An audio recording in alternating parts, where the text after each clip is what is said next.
Well, good morning. Welcome to CREATE's second in our distinguished lecture series. For those of you that don't know about CREATE stands for the Center for Risk and Economic Analysis of Terrorism Events, and it was the first national center of excellence stood up by the Department of Homeland Security. It has responsibilities for research in the areas of risk analysis, economic analysis, and operations research.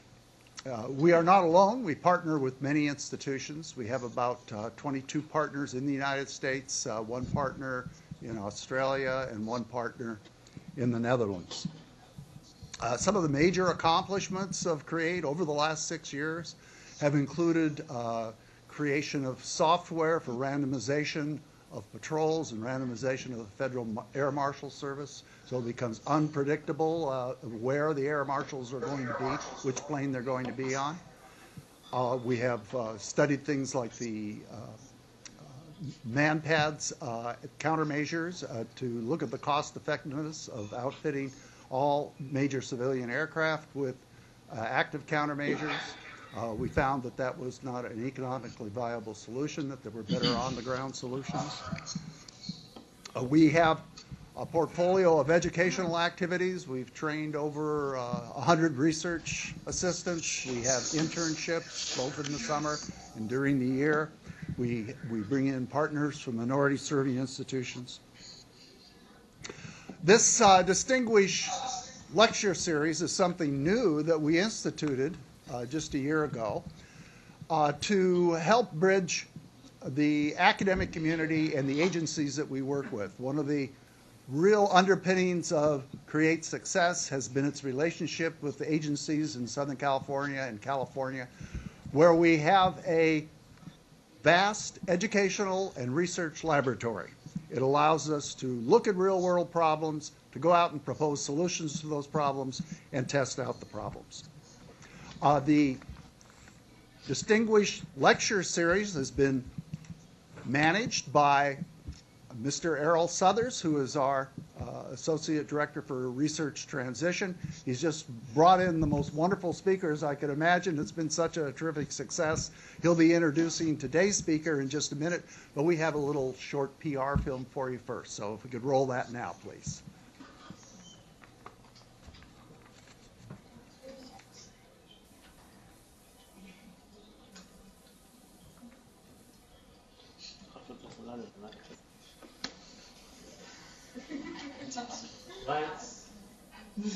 At the CREATE Center in California, researchers help DHS understand what it costs to prevent terrorism and what it costs to ignore it. Their goal? Identify which countermeasures will save the most dollars and the most lives. Using advanced risk models and analysis tools, CREATE's researchers are examining how to make terrorism less likely and less lethal. Their models and tools draw on 3 disciplines: risk assessment, economic assessment, and risk management. CREATE researchers were among the first to develop risk assessment models and tools and use them to model natural and man-made disasters. They've adapted these early tools to assess risks and consequences of terrorism and our vulnerabilities to terrorist threats. By basing their assessments on actual risks and consequences, they're helping governments save more lives with fewer dollars. The center staff includes world-class experts in the economic modeling of major disasters, cost-benefit analysis, and understanding how people's economic decisions are affected by the way they perceive risk. These experts model the economic hit that would be borne directly and indirectly by attacks on America's critical infrastructure, including attacks involving weapons of mass destruction. CREATE researchers develop models and tools to manage terrorism's risk, tools to evaluate, implement, and monitor countermeasures, tools that model ways for communities to prevent attacks, withstand attacks, respond, and recover, tools that reveal how a community can make cost-effective investments that will make an attack less likely and less destructive. CREATE has developed educational programs to prepare Homeland Security leaders for today's threats and tomorrow's. The center has provided a research venue to more than 100 research assistants. In 2 CREATE programs offered by the University of Southern California, students can earn a master's or be professionally certified in systems safety and security, concentrating on risk-based economic analysis. University courses based on CREATE's research have been shared with hundreds of students. Finally, professional short courses are offered through the Executive Program in Counterterrorism and the Aviation Safety and Security Program.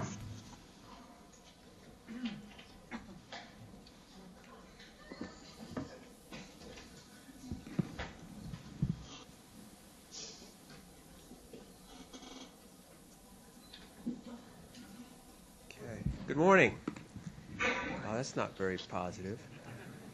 Good morning. I'm Erroll Southers. I'm the Associate Director of Research Transition for CREATE. I want to thank you all for coming this morning to the second of our distinguished speaker series. We're very fortunate today and honored to have a very special guest. But before I get to him, I'd like to thank Director Steve Hora, who was just here, Deans Yanis Yortsos and Dean Knott, and Dean Nordahl for your support of CREATE, and most importantly, our friends in Herzliya who are joining us. We have a very special relationship with the Institute for Counterterrorism in Herzliya, Israel, and its director, Dr. Boaz Ganor, who's actually sort of a family member of mine. ICT, International Center, is an academic policy research institute and think tank dedicated to developing innovative public policy solutions to the threat of international terrorism. They have a real-world, integrated, solutions-oriented approach built on a foundation of practical experience. Dr. Ganor, who you see there, is the co-founder and executive director of ICT. He's the deputy dean of the Lauder School of Government, and he's also a world-renowned terrorism expert and scholar. And he's a member here of our faculty for our executive program in counterterrorism, which I'm happy to announce to you will again be offered this summer between July 31st and August 5th. So on to our distinguished guests. As head of the Justice Department's Criminal Division, Michael Chertoff led the investigation of the 9/11 attacks. In 2005, he gave up a lifetime federal judicial appointment on the Third Circuit to become the nation's second Secretary of Homeland Security. Recent events suggest, especially of those of you who have been following over the last week, that we continue to face a very intelligent and adaptive adversary that continues to target the United States and our international partners. Fortunately, we've not had another attack on American soil, and that is due in part to public servants like Michael Chertoff. His energy, professionalism, and sustained commitment proved critical in making a diverse collection of agencies of DHS, some with proud and illustrious histories, work together under a common mission. I came to know him during my tenure in the governor's office. He's always been supportive of our efforts here. He's always championed the way we do things here in Southern California. And inasmuch as we grew up a few towns apart in New Jersey, it gives me great pleasure to commend him for his contributions to our nation's safety and security. It is now an honor and a privilege to present to you the Honorable Michael Chertoff.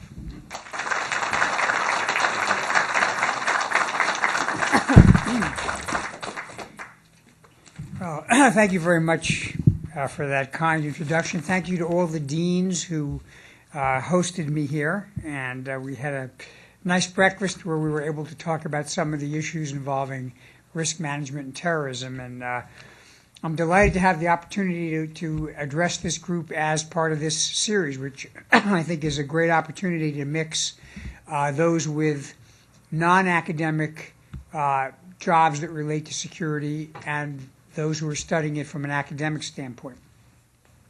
I thought what I'd talk about is the emerging security challenges really of now the second decade, or almost the second decade of the 21st century. And what we see is the pace of change in security threats is really increasing. And the world as it was in the late 20th century is very different from the world as it is now, from the standpoint of people who are security professionals. When I grew up as a young prosecutor at the Department of Justice in the late 1980s and early 1990s, the world was very simple. It was divided into two parts from the standpoint of security. There was the issue of defense, which involved war between nation states. Our response was centered in the Department of Defense. There was a distinctive set of doctrines and laws that governed what we could do in dealing with national defense. And then wholly separate was the issue of security and crime fighting, which was viewed as a law enforcement issue. And that was centered in the Department of Justice. There was a different set of doctrines and a different set of laws. And in fact, the architecture was very neatly separated so that you had to pick which side of the security field you were dealing with, and then you had a whole set of tools you could use, but you really couldn't mix the tools. That was based on a vision of the world where it was still really the nation state that was the major existential threat to national security. And the other kinds of disorder that you deal with, such as criminality, drug dealing, organized crime, were viewed as a lesser species of threat, and therefore were dealt with in the more normal course of law enforcement. That world has changed, and it probably changed in the latter part of the 20th century, but we didn't recognize it until September 11, 2001, here in this country.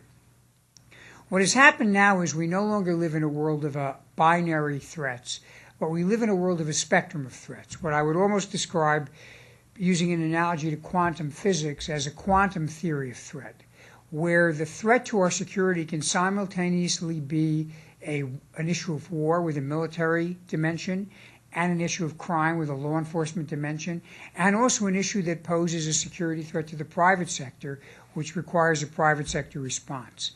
In other words, it's no longer nation states that pose an existential threat to national security, but it is networks that pose a threat to national security.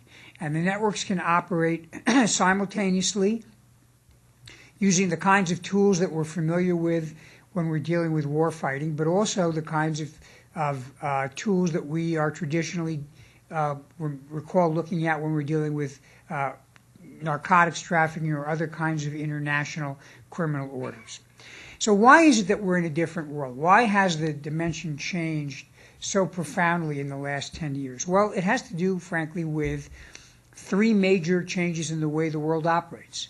The first is globalization and what it has done to trade, travel, communications, and finance. Simply put, in this century, the ability to have globalization in terms of where you move, how you get your financing, and who you speak to has given networks the power that they never had in the previous century. And many of those networks operate for good, but some of those networks operate for evil. So that you now have literally virtual communities that can leverage the capabilities and the personnel of the globe to carry out destructive attacks. And that is why the nation state is no longer the exclusive threat in terms of national security. Now we have to deal with networks that are capable of mobilizing the way we used to require only a country would be able to do. The second major change is technological leverage.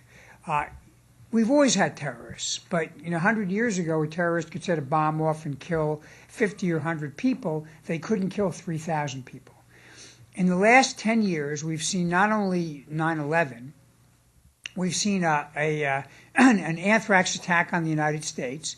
It was one which was comparatively low casualty, but frankly, that was more a function of the decision by the attacker than any particular effectiveness in terms of response or defense. And the ability now to fabricate weapons of mass destruction using chemicals and biological agents has given even small groups of terrorists the capacity to cause the kind of damage to economic and social fabric, not to mention casualties, that again used to be reserved to a nation state. And then the third dimension which has changed is the rise of ungoverned space. Ungoverned space, to me, are those parts of the world where technically there is a sovereign or a national government, but functionally there is either a lack of capacity or a lack of will to control the space within that domain. We see ungoverned space in the frontier areas of Pakistan. We see it in Somalia. We see it in Yemen. And the reason ungoverned space has become a problem is because of the first two changes in our world that I outlined earlier, because of globalization and because of technological leverage. Ungoverned space now creates the platform within which you can launch people globally, finance them globally, and conduct global communications. Those are the areas where you can build laboratories that allow experimentation and allow you to develop not only new ways of attacking and building explosives or chemical and biological weapons, but also to train people and have them rehearse in a relatively remote and untouched location. And so the combination of these elements, global trade, travel, finance, and communications, technological leverage, and ungoverned space, have raised the threat created by these networks to a scale that we have never previously seen outside of what we would consider to be a national state dimension. So with this as background, what is the emerging state of threats, and particularly where have we seen changes in the last couple of years? Well, some things remain the same. It is still the case, I would submit, that the central threat to American national security from an imminent standpoint is located in South Asia, in the frontier areas of Pakistan and the locations in Afghanistan. And that's because that is where you still find core al-Qaeda and affiliated terrorist groups. It is where the recruiting is driven. It is where some of the training gets done. It is where some of the experimentation gets done. And so it remains still probably at the top of our list of priorities to make sure that these areas do not become yet bigger and more secure platforms from which terrorists can carry out attacks. Several years ago, in 2006, a number of us pointed out that what was happening in Waziristan and the other frontier areas was that the terrorists were deliberately recruiting Westerners, bringing them in, further radicalizing them, training them, even getting them a little bit of combat experience, the idea being to send them back along the pipeline back to their home countries, either the United States or Western Europe, where they would have not only clean papers, but they would have the cultural background and knowledge that would enable them to operate within the target area with a relative degree of confidence and a low risk of detection. We are seeing the outcome of that pipeline as we speak. In the last several years, when we've seen attacks, more often than not, there's been some trace to somebody having been in Pakistan or Afghanistan and having come back to carry out or to help others carry out attacks. So that remains very much a central problem. There is, however, even a greater risk in that area, and that is the risk of further technological leverage with weapons of mass destruction. As the 9/11 Commission reported when they did the report several years ago, when we went into Afghanistan, we found evidence of laboratories that had been used to experiment with chemical and potentially biological weapons in Afghanistan. Preventing those from being reconstituted is a major element of our effort in South Asia. If we were to see those labs reconstituted, if we were to see other even more dangerous technology becoming more available to terrorists, that would, of course, dramatically increase the consequences of terrorist attacks in this country. And two areas we obviously want to be focused on are Pakistan and Iran. We focus on Pakistan because it is currently a nuclear state. It is a country with not total control over its own borders, although the central areas are obviously much better controlled than the peripheral areas. And while it's a country with a strong resistance to Islamist extremism, there are certainly pockets of Islamist extremism that are within the country and that in some ways have been fostered by some governmental institutions. Were there to be a significant change in the government of Pakistan and the introduction of a more radical element, that would all of a sudden raise the risk and the concern about what happens with that nuclear capability by a very, very significant degree. And that's one of the reasons we have a huge interest in maintaining the stability of the Pakistani government and in encouraging and inducing them to ramp up their efforts with respect to extremism within their own country. Close behind this, of course, is the threat of Iran.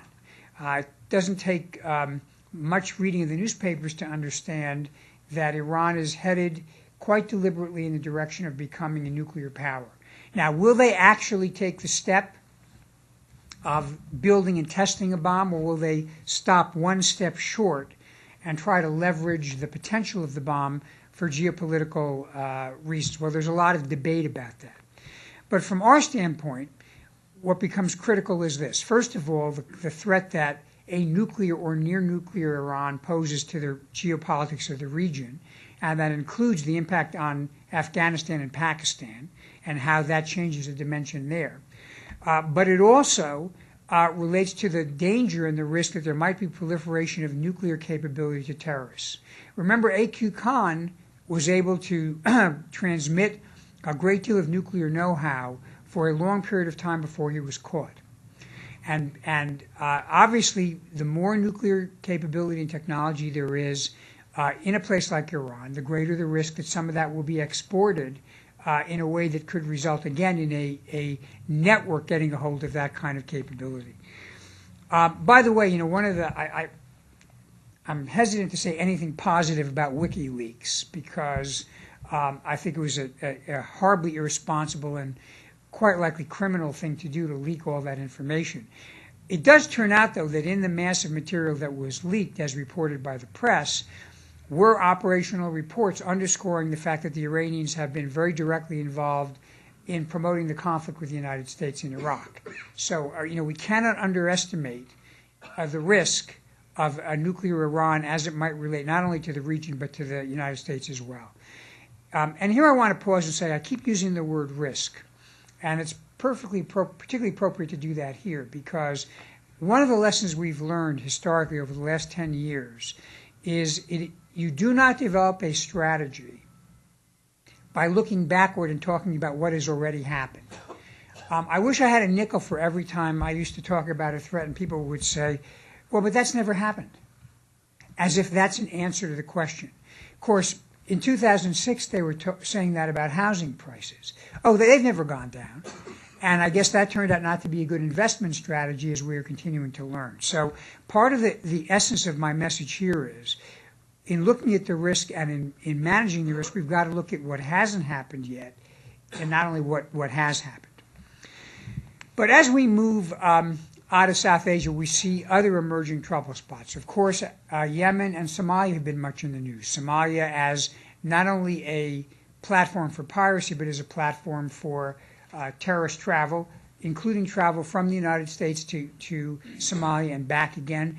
And of course, Yemen as the inspiration, if not the actual training venue for some of the plots that we've seen, particularly in the last couple of months.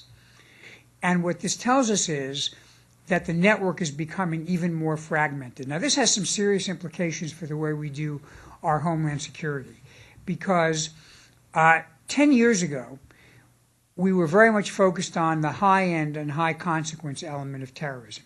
And that was and remains completely appropriate. Certainly at the level of the federal government, where the government has a unique capability and a unique responsibility is on the national scale type of attack, something that would be another 9/11, something that would be an August 2006 airline plot, something that would be, God forbid, even a biological or a radiological attack.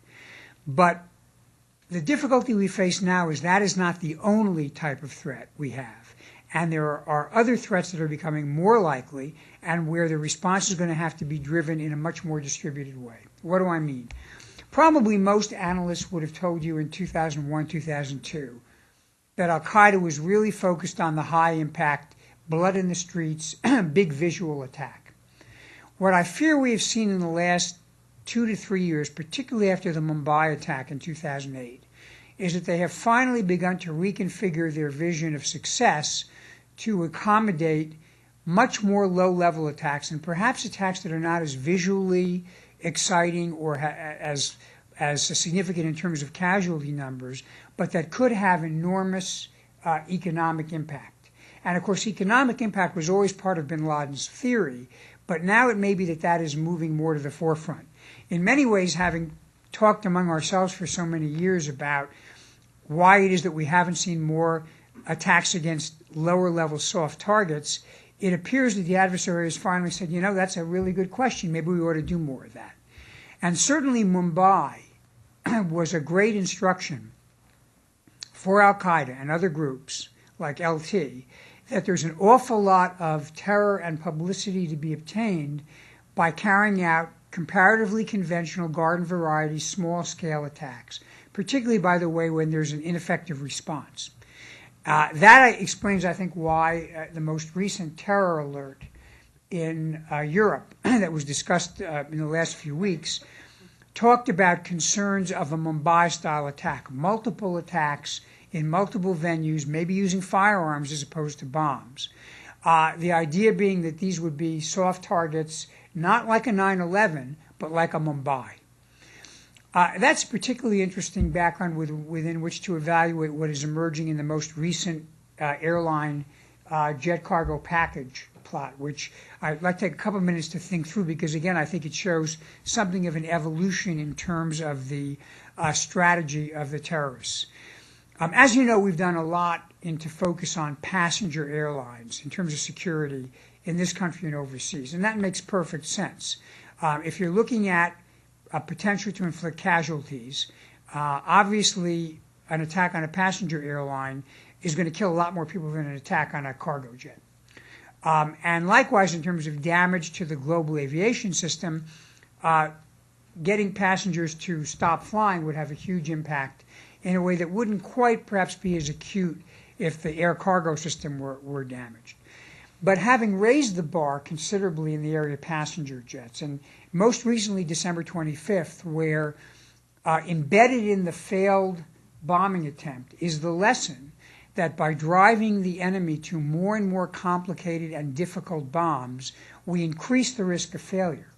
One consequence of this appears to be now that they're looking at the less well-protected aviation venue, which is jet cargo. And in recent days, what's emerged is, and I have to confess it's a little bit counterintuitive, is it appears that the bombs were not designed to be detonated at their ultimate target in the way that the classic letter or package bomb is, including the ones that appear to have been sent from Greece in the last week, but that they actually were intended to be detonated on the cargo planes. Now, why that would be is an interesting thing to ponder. Was it the thought that somehow if the planes landed in airports, you could actually detonate multiple airplanes? That's a little unrealistic given the way we handle jet cargo at the airport. Was it the belief that at some point the package would be put into the hold of a passenger plane? Maybe, but I'm not sure I've seen the evidence reported yet that that's what the intent was. But maybe the idea was to actually disrupt the jet cargo system and to see value in that, even though the loss of life would be relatively small, although of course still terrible, but that the economic impact would be enormous. So if that's true, and it's a hypothesis, it's not proven, then what's disturbing is it tells us we can be looking to more and more low-scale, widely distributed attacks against soft targets where it'll be economic impact as much or more than actual loss of life that will be the driving force. And that's a real element of sophistication and a real change, frankly, in what we've seen over the last 10 years. It's also, as I'm going to explain briefly, going to put a lot more burden on people in the security space than has been the case previously, because it's going to be much less a federal government problem and much more of a local problem and a private enterprise problem to deal with security. But before I talk a little bit about what the implications of this mean in terms of how we solve or reconfigure our strategy to deal with this, I ought to talk about one other set of challenges that are out there besides proliferation of WMD or traditional al-Qaeda and similar radical Islamist extremist groups. And that's the issue of what's happening in our own hemisphere. We've known for some period of time that Hugo Chavez and his comrade in arms, Evo Morales, are very disruptive forces within our own hemisphere. And they've caused disruption not only in their own countries, but in Central America as well, where they've been very much involved in trying to create dissension and attack the stability of some of the governments there. I'm reminded of the fact that Governor Brown is back, and of course I remember him from decades ago, so it was a little bit of a deja vu to see him back as the next governor. But there's another deja vu that we've seen recently, and this is a much more negative deja vu, and that's Daniel Ortega is back in Nicaragua, and he is once again beginning to move that country more in the direction of what he did when he was leading the country again 30 years or so. So we are beginning to face a challenge in our own hemisphere. Some of that is linked to what we see over in South Asia and in Iran. For example, Chavez has been very open about his desire to forge closer relationships with the Iranian leadership and with Hezbollah. And it is also not a big surprise that Hezbollah has been active in the southern hemisphere of the U.S. literally for decades. In fact, the investigating judge who's leading the investigation of bombings in the 1990s in Argentina told me last year that his investigation revealed that within a very short period of time after the Khomeini revolution, the Iranians were putting agents into Argentina to begin to develop cells there. So we see the crossover from these groups in South Asia into our own hemisphere. But the real danger and the real most acute challenge we face now is even closer than South America and Central America, and it has to do with Mexico. The current leadership of Mexico has done a courageous job in confronting the organized criminal cartels that are operating in northern Mexico. But make no mistake, these international organizations are as sophisticated and as dangerous as many of the terrorist groups that we're talking about. The only difference is that at this point, they haven't become ideological yet. It's just about money. If you look at the tactics they've adopted in northern Mexico, they are literally right off the internet from what you can see could have seen in Baghdad 3 or 4 years ago, or you can see in Afghanistan now. Beheadings, car bombings, entering community centers and randomly killing people. I mean, it is quite clearly a conscious decision to terrorize the public of Mexico, to drive a political solution which would force the current government, or perhaps the next government, to back off what they're doing.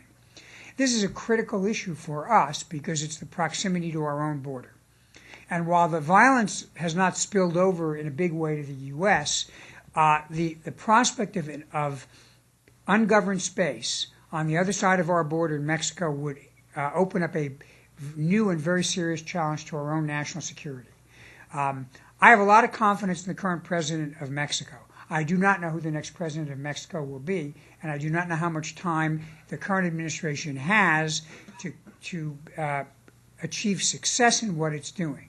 But I do think this is an issue which we have to look at over the next 5 to 10 years as a major potential problem for the United States. If Mexico were not to succeed in mastering its domain in the northern part of the country, and if the next administration were not prepared to continue to wage what I frankly think is a war, it's not really law enforcement anymore, then we would have, very close to our own country, essentially an invulnerable pocket of hostile space from which, at a minimum, criminal activity could be launched into places like this region here in California, and could potentially at some point ally itself with hostile political forces. You know, when I was head of the criminal division, we indicted the FARC for drug dealing. And if you go back 20 or 30 years ago when the FARC got started, they were a terrorist organization. They did not get involved in drug dealing. But over time, first they began taxing the drug dealers to get money. Then they began protecting the drug loads to get money. And then they began actually facilitating the drug loads. Now in North Africa, we see Al-Qaeda in the Maghreb is a part of the link that moves cocaine from South America into Europe by protecting the loads when they land in places in the sub-Saharan desert like Mali and Mauritania. So while it hasn't happened yet, the idea of having ungoverned space in northern Mexico certainly raises the risk, not the certainty, but the risk that at some point there'd be an affiliation between a political agenda and a criminal agenda, and that, of course, would create a much greater problem on our own southern border. So all this creates very serious issues for us, and I'd be remiss if I didn't mention one more, and that is outside of the world of physical borders, and that's the world of virtual borders, cybersecurity. I could and have given speeches just on this topic, but suffice it to say that, again, and while nation states, I think, still are the most capable in dealing with the capability of cyber attacks, increasingly networks and criminal organizations have developed quite a sophisticated capability to steal or damage our data from our computer systems. And that is not only a threat to our intellectual property, but to the integrity of the systems themselves. What this means, again, is the battlefield is not at the periphery. It's not the nation states. It is literally in our home PCs, our business computer data centers, our laptops, even our cell phones, which are not necessarily the most secure devices. All of these are part of the battlefield where this gets played out. When you stand back and look at all these threats, therefore, the overwhelming message is this. The days when security was largely or primarily the responsibility of national governments are gone. First of all, the distinction between national security threats and criminal or local security threats has become an illusion. The threats operate across the entire spectrum. And whether you're at the national, state, or local level, you're going to be involved in dealing with those threats. To be sure, international threats will still remain principally the federal government's responsibility, but it's a mistake to believe the federal government is going to do this or could do it or is even best positioned to do it at the state and local level. But beyond that, it's not going to be a matter of public agencies anymore. It's private enterprise.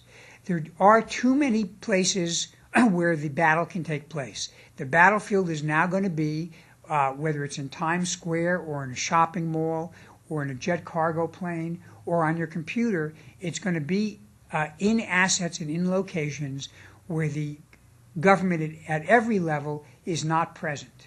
And therefore, the ability to manage that security is going to become a responsibility of every citizen in every institution. And that is a huge change in the way we think about security. So what does this mean in terms of how we go forward? Well, I think first what it means is we have to view this as a strategy to be dealt with in multiple layers. The first layer is we have to deal with the issue of ungoverned space. Ungoverned space is the location where the greatest threats from a consequence standpoint are likely to be developed. That's why I believe we're doing the right thing now in Afghanistan.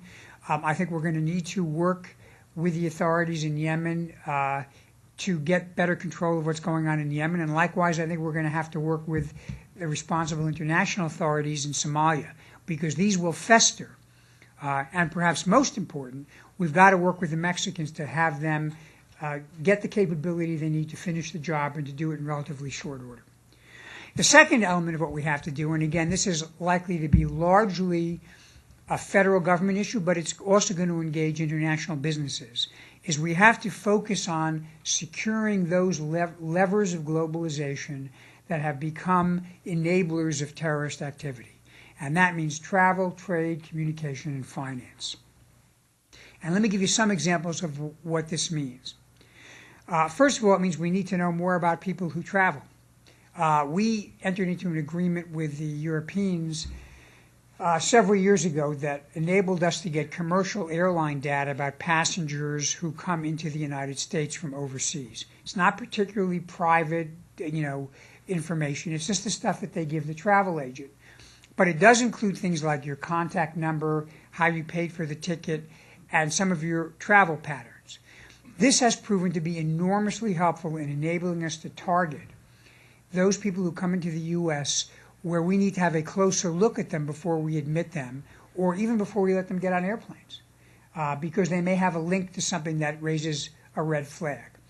Time and again, this data has proven to be invaluable in identifying people who are unknown to us as terrorists, but who actually pose a real risk.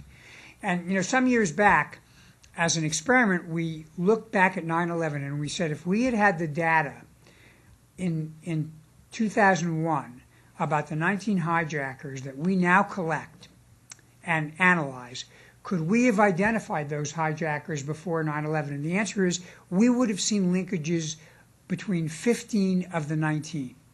So it makes a huge difference. But I have to tell you now, the European Parliament has thrown open this issue. They've indicated they want to renegotiate the agreement and they want to cut off our ability to see that data in the way that we've been getting it up to now. So that's an issue where, again, it's going to require government engagement, but also, frankly, the engagement of the airlines, because if a bomb goes off on an airliner, it's not just going to be the government's responsibility, it's going to be the airline's responsibility. A second area, secure documentation.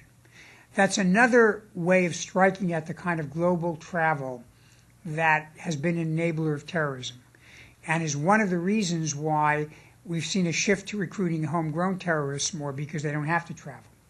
And there again, there's been a steady resistance to getting secure documentation, but it's my belief that things like the Western Hemisphere Travel Initiative, which we launched under President Bush and which the current administration has completed, that yields real benefits in terms of deterring and preventing travel by terrorists. And third, the use of biometrics. We've moved to a more biometric-centered global travel system. And that enables us not only to verify the identity of people who are traveling, but to match them against latent fingerprints, which we are able to pick up from training camps and safe houses in various hotspots around the world. That becomes very important, again, in helping us identify the unknown terrorist or the unidentified terrorist. All of these are ways to manage risk in a globalized system without unduly impeding the efficiency of the system itself. And finally, we've got to continue to drive to intelligence-led targeting. Remember what I said, we cannot eliminate risk. We can only manage the risk. We're now on the threshold of facing what is likely to be a huge focus on our jet cargo system. And I think there's been talk in Washington of a law requiring 100% screening of all packages in the jet cargo system. I think that's going to be very, very difficult to do and very impractical. But what you can do is you can focus more specifically on those packages that are higher risk. And one way you do that is you take advantage of getting the kind of data that logistics companies collect about the source of the package, the destination of the package, how it was paid for, and the routing of the package. And you analyze that in order to see whether it fits a higher risk profile. Is it a 100% guarantee? No. But it raises the bar, and as we've already seen, by raising the bar in the passenger system, we've driven them to the cargo system. If we raise the bar in the cargo system, we may drive them to something else. I'm not offering you a panacea that we're going to get rid of the problem. What I'm telling you is that we can continue to make it more difficult, and that means we reduce the risk, and that means we're all safer and we're better off. Finally, I'd like to talk a little bit about what all this means for the private sector.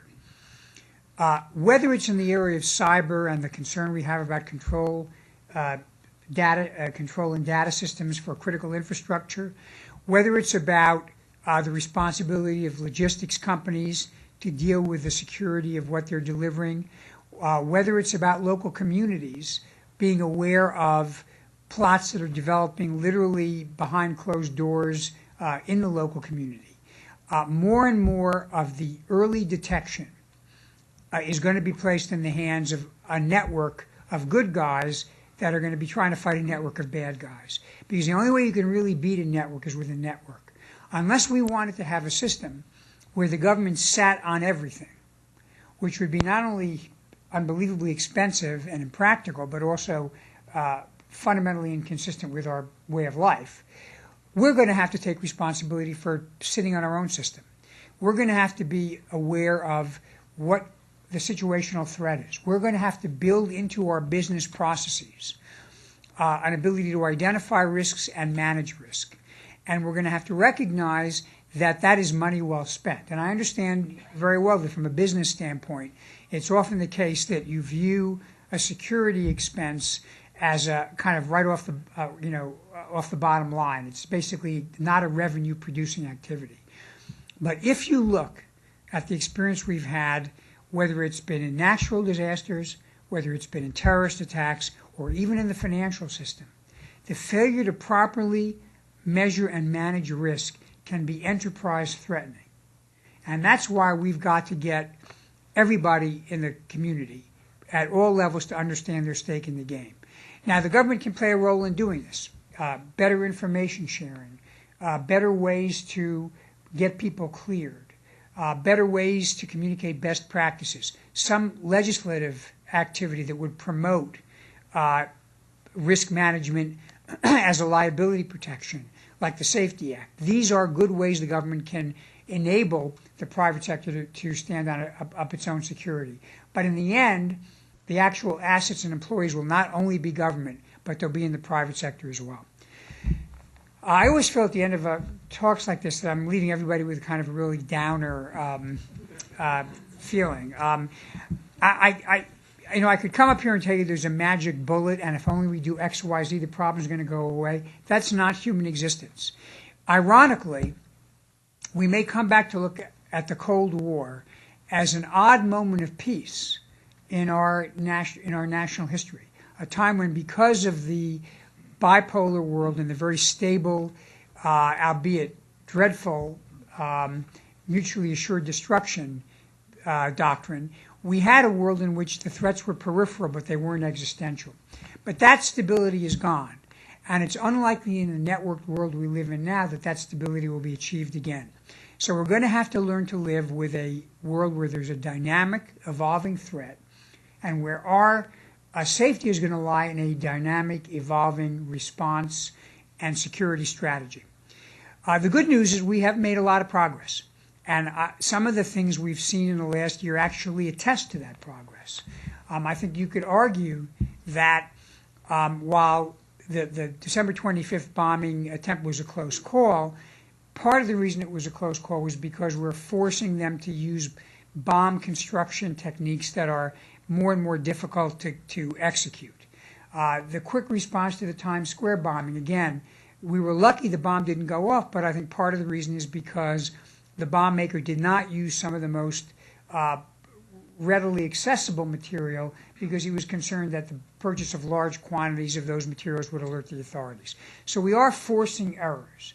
That's not a ground for complacency, but it's also a recognition that we shouldn't despair. This particular community happens to be very good.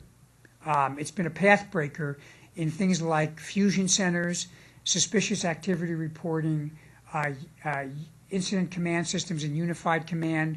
Those are important parts of what we're going to need to do if we embrace a larger and larger group of actors in the network of good guys that are going to have to be involved in this ongoing fight against the bad guys.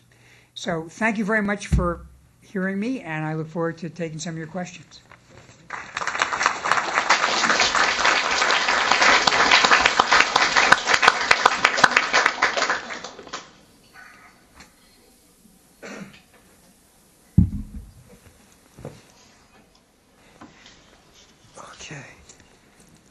Well, thank you, Mr. Secretary. It's awfully inspirational and informative. What we're going to do now is first welcome our friends, Dr. Gnor and our friends at the International Institute for Counterterrorism in Herzliya, who will join us now. And what a perfect segue, in that those of us who have certainly been in Dr. Gnor's lectures and some of yours know that no one has used the phrase of it takes a network to defeat a network more than Boaz. So, Boaz, I will give it to you for the first question. Thank you very much, Erroll. First of all, we would like to thank Secretary Chertoff for a brilliant talk, and especially for ending the talk with an optimistic note. Thank you for that. We also would like to thank CREATE and USC, yourself, Professor Southers, and all the dedicated people that made it possible to conduct this video conference. We feel privileged to listen to the distinguished lecture series, and especially to Secretary Chertoff. We are here 60 students of our graduate degree, Homeland Security and Counterterrorism track, and with no further ado, I would ask the first two students to present their question to Secretary Chertoff. Please. Good morning, Mr. It's okay, it's okay. Good morning, Mr. Secretary. Thank you for speaking to us. My name is Stephen Grunthal. I'm an MA student here at IDC. I'm taking courses in counterterrorism and Homeland Security. My question is, in retrospect, do you think the Bush administration's efforts to increase federal powers and consolidate authority within the executive branch were appropriate steps, considering the need to pursue security measures while also limiting the government's arbitrary power over citizens? And in particular, I'm thinking of the Patriot Act, arbitrary detentions, enhanced interrogation, closed hearings, and wiretaps. Well, first, I welcome the question. I'm not sure I completely agree with the premise of the question, in that I don't think it was just the centralization of power in the executive. The Patriot Act was passed by Congress, and actually, having been very much involved in the drafting of that, many people don't know what the Patriot Act actually provided for, but largely it had to do with information sharing and removing some of the barriers that had prevented us from integrating information. I think, there can be debate about individual measures, but I think that the reality is, particularly in an emergency situation, the ability to act vigorously, particularly when the legal tools that were available were designed for a different era, required some creativity and a great deal of energy to prevent another attack from happening. Ironically, one of the interesting things that's emerged in the last couple of years with the new administration is how much continuity there's been. In fact, people have commented on that. Now, I actually think that's good, and I praise the current administration for that. Maybe that's not welcome. But the truth is, I think when you're in the position of not being an outside observer or an academic student, but you actually have the responsibility of looking people in the eye and explaining why their loved ones died because of something the government didn't do. That is an unbelievably sobering experience. When the President of the United States says to you, don't let this happen again, and it is the fundamental requirement of the government that it not be allowed to happen again, then I think that the decisions you make are much different than when they're just hypothetical decisions in the classroom. So I would say that on balance, the proof of the pudding is in the eating. We were very successful in preventing a successful attack against the United States since September 11th. Now, are there some changes in the legal architecture that need to happen? Yes. For example, how do you deal with the issue of detaining people who, on the one hand, it's not like television where you can collect evidence on the battlefield like you do in a crime scene in New York City or Los Angeles. But on the other hand, you do need to have some kind of a process to verify that people are terrorists in order to be held. And Congress, frankly, has refused to do a lot in terms of passing legislation that would set up an architecture for that kind of a detention system that would be fair, but would also accommodate to the realities of the battlefield. Likewise, with respect to wiretapping, eventually Congress did get around to making some changes in the law, but the problem is the law as of 2001 was built for a day when we didn't have the internet, when we didn't have voice over internet protocol. So we need to change the architecture and update the architecture if we're going to avoid the problem in the future of having a challenge without the necessary tools to deal with it. Can we approach the second question? Absolutely. Okay, please. Hi, good afternoon. My name is Joe Sirkin. I'm a master's student at the IDC in counterterrorism and Homeland Security. And my question is that in light of the recent attacks originating on U.S. flights, the shoe bomber, the Christmas bomber, we've seen a primarily reactive response by the TSA in its security policies. How can the DHS and TSA better target its security policies to be more proactive and avoid perpetuating what has been referred to as security theater? Well, first let me say the shoe bomber was 2001, so that was very early. The underwear bomber was last year, and let me make a couple of observations about that. First is we had actually anticipated this problem, and in 2005, when I was secretary, I spoke about the need to get body scanning, because the reality is that if somebody hides things in or near certain parts of the body, and if they're non-metallic, it is very, very difficult, if not impossible, to detect them. And frankly, what they're counting on is the reluctance of people when they do a search to really get into those private areas of the body. So this was not something that was unanticipated. It was something where there was a great deal of political difficulty getting it done prior to 2009. Also, so that all the cynics don't get wound up. My firm has over time represented people or advised people in the area of scanning and every other kind of security device you can imagine. So you have that disclosure out there. But the reality is that's a case where we did anticipate the problem. And there was a lack of political will to get it done. Now there is a political will to get it done. What you see actually is not security theater, but you see things that have actually worked. The reason that they were forced to come up with this very cumbersome type of bomb, as opposed to being able to bring a bomb in a bottle, a sports bottle, or a bomb that's constructed in a laptop, is precisely because we've made it harder to do those other things. Now, the people who use the phrase security theater often argue as follows. Well, what you do isn't 100% effective, therefore it's theater. But nothing's 100% effective. For example, is there any police force in the country that has eliminated crime in the city? No. Does that mean the police are security theater because the crimes still go on when we have police? Of course not. What you're doing is you're reducing crime, and the visible presence is also a deterrent. There are other things you can do that actually reduce the risk. Randomness, which is, by the way, something people often complain about. Why is the system different some days and not other days? And they view that as a lack of competence. Actually, quite the contrary. Randomness is precisely the competent thing to do.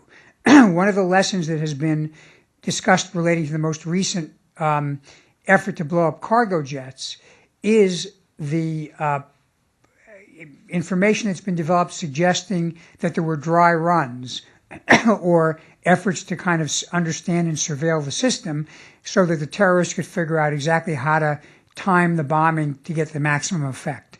So changing things up does make a difference. I'll tell you another thing that's not often talked about relating to so-called security theater at the airport. I used to get asked the question, well, how many times have you found bombs going through this process? And the answer is, I think I can think of one, or at least bomb components. But here's something that we did find from time to time, and Erroll can speak to this. We found funny things like a big wedge of cheese with wires in it, or things which look like testing or dry runs to see whether you can get the components of a bomb through the system without detection. Now, that might sound funny, but I'm willing to bet that before the package bombers in last week sent the package bombs, they did some dry runs on cargo planes. So it's not really theater. It's actually very deadly serious stuff. I think as you understand more and more about what security does, while not perfect, you understand that many of these things that are sometimes hard to understand in isolation are actually part of a pretty disciplined and well thought out way of managing risk that has done, to be honest, quite a successful job up to now. Okay. All right. Thank you, sir. What we'll do is we'll take two questions here. I'll pose one, and whoever would like to ask a question, we have some students in the audience with the mic, and they'll come to you. But, there's been an increased emphasis in jihadist communications from Americans like Adam Gadon, Anwar Awlaki, for, if you will, do-it-yourself terrorism, and a pressure for a need for domestic intelligence collection. But currently, there's no national intelligence estimate on domestic intelligence. or domestic terror threats. What do you think is the best way forward to address this issue? Well, at DHS, we did do some intelligence analyses of the domestic threat. And to be honest, there was some controversy about that because some members of Congress were offended at the idea that we would analyze groups in the U.S. from an intelligence standpoint, although to be fair, other members like Chairman Lieberman and Senator Susan Collins from the Homeland Security Committee actually believed we ought to be looking at these issues. But I think we do need to take a look at the threat. This is an area, though, where I think really local community policing has a major role to play. There's no way, the CIA is great at overseas stuff, and we have all kinds of capabilities with satellites and this and that give us intelligence overseas. But when you're dealing with small groups in the U.S., your best information is from your community, and that means getting local police attuned to what is going on and alert to the kinds of telltale signs that indicate that there might be a problem. And that's why a lot of what we have to do is drive that education. One of the reasons I was very bullish on the suspicious activity reporting that we had here in Los Angeles is because I think that's a very insightful way to blend the ability to get a lot of material from the street, but to integrate it in a way that allows people to actually do an intelligent analysis. And that's why I think a lot of what intelligence gathering and fusion in the future is going to be is developing the activities at the local level so we can see what's going on with the low signature threats. Okay. We have one over here, Tony. I think those of us that are local recognize the importance of local, but it's really not transferring. It's more than police. It's what creates the networks in our local communities. In California and here in Los Angeles, it's actually in the general plans, the land uses. And because of the economics, we now have the excuse they can't do it anymore. So I think this addressing security needs to go further than what I see coming across the country into something really local, into the judicial system locally, because the judges do not understand this, how important it is for us to keep our networks by the government just executing what they're supposed to do. They're basically copying out, saying we don't have to do it anymore, we can't afford it. And again, we don't really deal with the police unless there is suspicious or emergency, but these networks are extremely important. And there is a problem with Mexico. We do have ideology here. But we can't go to the police. We talk amongst ourselves and work with communities that can. Well, I do think that policing is a big aspect of this, and I know that a lot of community policing. And I remember I was involved when I was U.S. Attorney in New Jersey, in one of the first communities that began community policing. That's a huge way of getting to understand what happens in the community, because the idea is the police are not just called upon when they are, there's a crime or an emergency, but they're in the street, walking the street, talking to the people. I don't take this the wrong way. It's a little bit like the lesson we've learned in counterinsurgency in Iraq and Afghanistan, which is you got to get out of the armored vehicle and out of the operations post, and you've got to get on the street dealing with the people. That's how you get the intelligence. And I think that anything that encourages the law enforcement community, and not just law enforcement, first responders, to be out and about and sensitive to what's going on, that's how you pick up this information. And time and again, that's proven to be a very effective way to get intelligence. Okay, since we don't have anyone standing for a hand here, we do. Okay, we'll take one here. Thank you. Hi, thank you for coming. My name is Rob Florkowski. I'm a first-year MPA student, and I'm also an Iraq war veteran and veteran of the Kosovo campaign. And my question to you is, what do you think the best posture for the U.S. to take, in your opinion, against failed states and semi-failed states like Somalia and Pakistan? Should it be a structural rebuilding with organizations such as USAID, or should it be a more defensive and judicial and militaristic posture with the increase of covert actions against terrorist cells? Well, first, thank you for your service. Second, I think I'm an all of the above type of person. I think that obviously military force and security is a critical element, but I do think you have to build a sustainable, enduring structure so that unless you're going to spend all your time, coming in and out with kinetic activity and covert action, you're going to have to build a sustainable society that can, A, deal with its own security, but B, build a set of institutions that diminishes rather than expands the recruiting pool of terrorists. I happen to be a believer, some people don't agree with this, for example, that empowering women with education and economic activity in places like Afghanistan actually is a very big positive and builds resistance to the Talibanization of the country. Some people don't like this because they say it's nation building and why is it our business? But the problem is if you have failed societies, they are petri dishes for terrorism because people get disgruntled. And it's not like the old days, before there was global communications when people, they kept to, if it was a failed society, they mainly kept to themselves and killed each other. Nowadays, they hop onto the internet or they get on their cell phone, they see what's going on around the world, and all of a sudden they wind up getting involved in our security, not just in their own security. So, I guess it puts me in the realm of those people who believe that you've got to do a comprehensive strategy to build security, which means building civil society. But you also have, but no mistake about it, you got to have the security is the framework. If you don't have that, there's a reason the Taliban kill teachers. There's a reason that they send letters to people saying, if you send your daughters to school, we will kill you. Because they understand that if they can degrade the ability of the aid workers to do the job, then they're going to win in the end.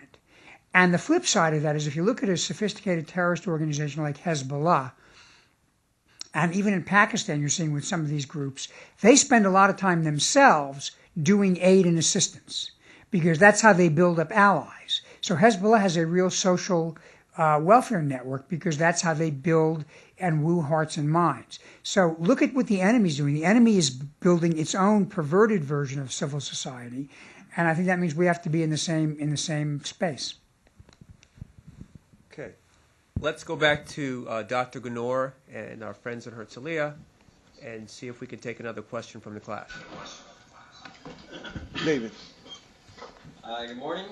My name is David Fankhauser. I'm also a master's student in counterterrorism and Homeland Security. And the question is, do you consider international terrorism as an existential threat to the U.S. and other Western liberal democracies? And if yes, why? I do, not in the short term in the sense that like next week. I do think in the medium term to long term it is for this reason. It's the technological leverage. If you were to have a serious biological attack on the United States, that would be an existential threat. I mean, if someone had taken the quantity of anthrax that was used in the 2001 attacks and had put it in the subway system of New York, you would have had a much different situation. You would have had a greater loss of life. You would have rendered the subway system essentially unusable for a huge amount of time, if ever. And you would have had a huge economic impact on the country. Interdependence has created a greater set of vulnerabilities. Now, there's a piece of this is resilience and designing systems so that you have a fallback position. And that's a whole separate discussion we could have. But much as I'd like to say, no, it's not an existential threat. The problem is in the medium to long term, particularly as we deal with weapons of mass destruction, you do get to existential threats. And, even multiple large-scale attacks on the aviation system, for example, would have a serious, persistent, and substantial damaging effect on our global way of life. So it's not, mutually assured destruction. On the other hand, it's much less stable than the Cold War environment was. Thank you. Professor Ziegler. You've alluded in your remarks to Congress at several points. Congress playing a helpful role, Congress sometimes playing a less helpful role. The 9/11 Commission, as you know, said that congressional reform to improve intelligence and homeland security would be vital and likely elusive. What, in your view, does Congress need to do to improve its role in homeland security, and how likely do you think those improvements are? Yeah, elusive is the right word here. It eluded everybody and continues to elude them. There were, I think we estimated like 80 committees and subcommittees that were involved in reviewing our work. The reason that was a problem is not, everyone says you're writing hundreds of reports and testifying a lot, and that's true. But, there's a bigger problem. The bigger problem is multiple committees have their own idea of what's important. And it became very difficult, particularly in the House of Representatives, to get aligned with Congress because every committee wanted its own thing to be the top priority. We did a much better job in the Senate, where the Homeland Security Committee was pretty empowered to control most of Homeland Security, and so that was a little bit easier to work with, and therefore it was easier to get aligned. The other problem with Congress is this, and I alluded to it when I talked about the legal architecture.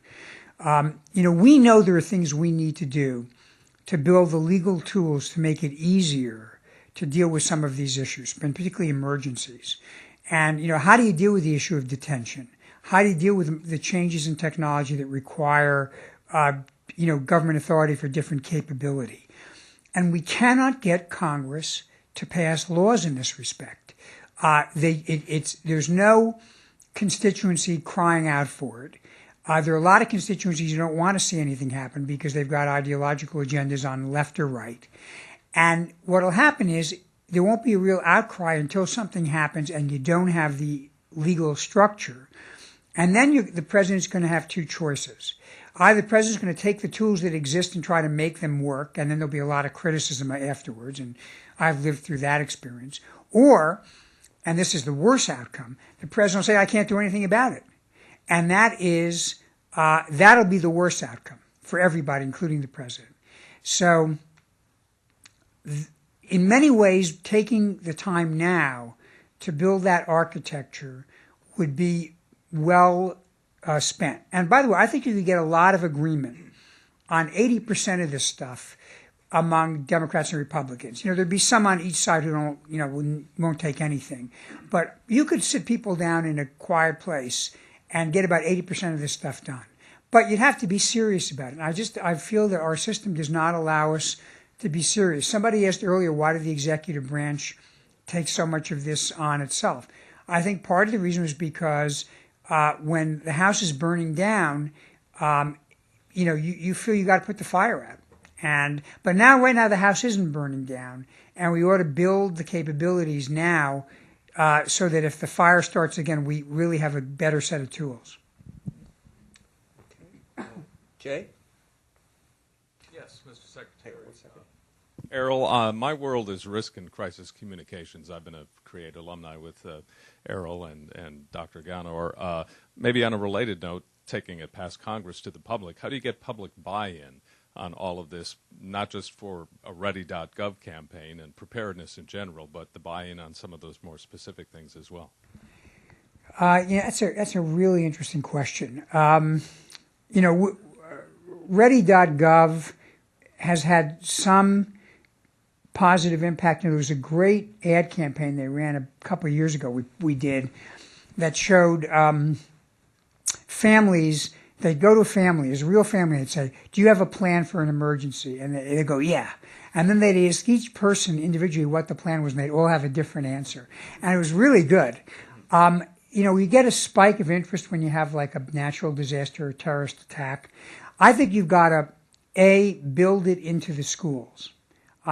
Some years back, I was actually here with Jane Harmon, and we were talking about getting the schools involved, but then some people didn't like that because they said, oh, you're alarming the children, you're politicizing the children. And but we've got to treat the issue of not just security against terrorism, but just kind of basic emergency management as a core citizenship competency that's taught like driver's ed. I'll tell you, when my kids learn to drive, that's a very detailed program they have about how they get you to the point of learning how to drive. Why don't we do that for other stuff? Why don't we teach people as part of your high school curriculum, basic emergency skills, how do you plan, how do you deal with first aid? That would go a long way to doing it. One of the disadvantages Americans have as opposed to countries like Israel or Switzerland, where people do national service, is that you tend to learn in the military some basic life skills which serve you well. So, but part of it is you got to get past the cynicism and the kind of political irritability which infuses everything you do to try to communicate to the public with some bad overlay. Inevitably, you get into the discussion of the poisonous political atmosphere that we live in. And so I'll take the opportunity to say, I think that we are doing ourselves a huge disservice by allowing the kind of passion to overwhelm serious discussion and to let the ad hominem personal attack prevent us from having serious discussion about this stuff. There's much more agreement about 80% than you would think from watching the news and reading some of the stuff on the internet. And we are losing ground in the world because we can't get by twisting ourselves around our own axle. When you see people, there's an ad on TV that they showed recently from one of these organizations, purports to project forward to 2030 in Beijing, to talk about how the debt and how America failed as an empire, and they're laughing at us. And I have been in meetings with people from other countries that are economically rising now, and that's great. Let them do well economically. But then you see like they start to snicker or disparage us because we can't get our act together. I think if the American people saw that, they would say, because one thing about Americans is when you push them in a corner, they really push back. I think Americans say, time out, enough of this, hurting ourselves because we're quarreling. Let's roll up our sleeves and do the right thing. And that's true for the security stuff, and it's true for the economic stuff as well. And my own view is, sorry to be long-winded, I have kind of taken a personal pledge not to be negative. And I think it's the only way to do it is everybody's got to make a personal decision. I will disagree with stuff that other people do, but I will not make it personal. That's kind of a decision I've made, and I think everybody's got to make that decision if we're going to move forward. Excellent. Let's take at least one more question from Dr. Ganor in his class. Neil, come here. Yeah. Hello. My name is Avner Golov, and I'm a master student in the IDC also. You talked about our dynamic world, and I would like to ask you, is strategic thinking possible and suitable for a large institute such as a country when it fights against a small terror organization that responds very fast to changes in reality? I think strategic thinking does work when you're dealing with an asymmetric enemy that's small and nimble, but it's a different kind of strategy. It's not a strategy that centralizes all the decisions. It's a strategy that figures out what the right level of decision making is for the right type of process, and then empowers people at all levels to carry out that networking process. But I think that's still a strategy. What I don't think you can do is be reactive. And I believe, for example, the federal government does have a unique role to play in certain areas, particularly as it relates to global security and as it relates to weapons of mass destruction. I believe as it relates to homegrown threats, a lot of that has to be carried at the state and local level. I think as it relates to cyber threats, frankly, a lot of it is going to be in the private sector. And we've got to figure out a way to empower the private sector to protect its networks. Now, that's all part of a strategy, but it's not necessarily a command and control strategy. It's a strategy that distributes the authority as opposed to centralizes it. Let's take Dr. Erroll here. Michael Rose, Create. you've been a real supporter of education and supporting CREATE and other centers of excellence. Where do you see academia's role in the future in supporting Homeland Security? Your views, your vision. Well, I think this is a great center. I mean, there are other centers that do a lot of work on risk. That's one area. Obviously, the area of technology is a great and related area. I think the area of understanding the cultures and the societies in which terrorism grow is important. The psychology of terrorism is important. And not just terrorism. I mean, I want to come back to the crossover with international criminal organizations. The difference is not that great anymore. We are talking about transnational institutions that fundamentally do not accept the rules of the road that everybody else lives by. And that is the 21st century version of what the problem was of, marauding barbarians 1,000 years ago, or countries trying to conquer each other 100 years ago. So you've got to look across the entire spectrum, whether it's economics, technology, risk management, social psychology, communications theory, and law. All those are big parts of what is a total picture. Okay, and let's take one more from this side of the room. Braden?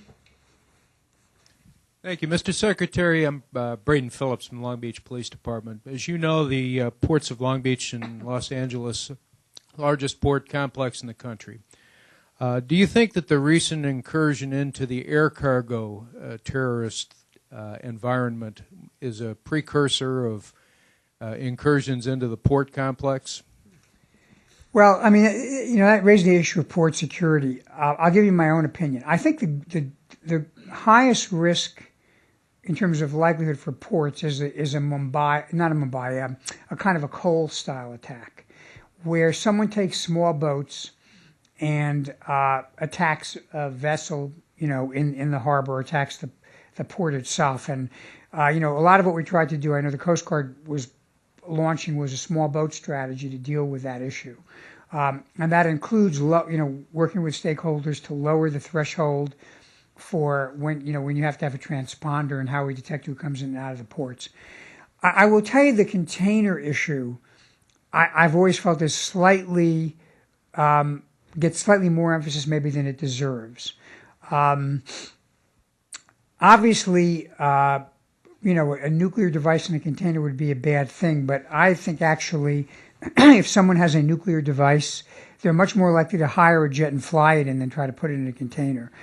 And as far as a conventional explosive in a container, I'm not sure blowing a container up is going to do a lot of damage. Container issues tend to be more smuggling issues. But the problem is with explosives, you don't need to smuggle them, and you can make them from the stuff you get in the U.S. So I actually feel where we focused a lot of attention is on the nuclear and radiological function. And there I think the combination of scanning and risk-based targeting has gotten us pretty far along. Where I think we're lagging a little bit, relatively speaking, is in the air, private air coming into the U.S., which we launched the regulatory process to control, but I don't think it's gotten as far as it should. And in the small boat strategy, those are areas where I think you have, frankly, more urgent need for a response. Okay, thank you.